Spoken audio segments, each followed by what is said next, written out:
Ит адамның досы дегенді барлығы естіген болар.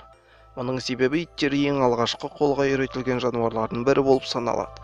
Сонау мезолит дәуірінен бастап адамға серік болып келе жатқан иттердің әртүрлісі бар. Бірі үлкен, ал бірі кішкентай. Сәлем достар, сіздермен Скаврон каналы. Бүгін біз сіздерге әлемдегі топ 5 ең үлкен иттер туралы айтатын боламыз.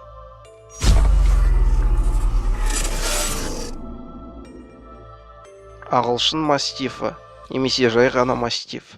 Ертеден бері келе жатқан ағылшындық ит. Мастиф тұқымдастарының ішіндегі ең үлкені. Бұл иттің атауы мастиф сөзінің шығу тегі де тарихқа тіреледі.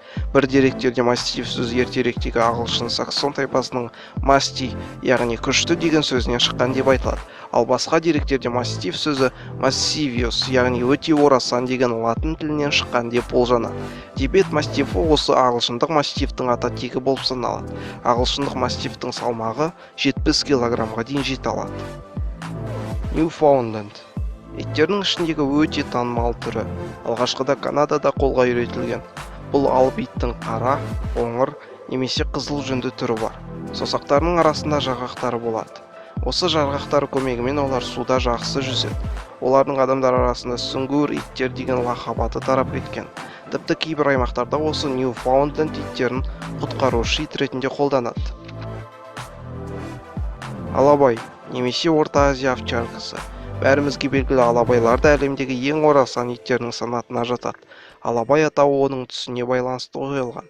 Ал оның қай елде пайда болған туралы пікірлер көп. Өйткені осы итте Азияның ең көне иттерінің, Месопотамияның жыртқыш иттерінің қаны кездеседі. Тіпті Тибет мастифі мен біздің алабайдың туыстығы бар. Негізінен алабайды көшпенділер қорадағы малды қорғау үшін асыраған. Тағы да айта кетерлік жайт, алабайда кішкентай балдарға шабуылдау сезімі жоқ. Неміс дог гиганттық формадағы ит породасы. Оның бойы 80 сантиметрге дейін жете алады. Гиннестің рекордтар кітабының ең үлкен ит бойынша дәл осы неміс дог тұқымдас ит тұр. Ол иттің бойы 112 сантиметрге жеткен.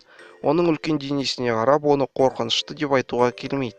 Өйткені неміс дог адамдармен ойнағанды өте қатты жақсы көретін иттердің бірі. Кейбір адамдар оны үйді күзеттіру үшін де асырайды.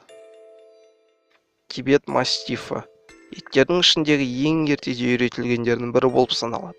Алғашында Тибет шіркеулерінде күзетші қызметін атқарған және Тибет көшпенділеріне көп көмек көрсеткен. Тибет мастифі туралы Аристотель және одан беріректе Марко Поло жазбаларында кездеседі. Өз кезегінде өте агрессивті ит болып табылады. Тибет мастифі көптеген иттердің ата тегі болып саналады. Сонымен видеомыз аяғына жетті. Ұнаса лайк басып тіркеліп кетіңіз. Және де Скавронның ВК-дағы парақшасына жазылуды ұмытпаңыз.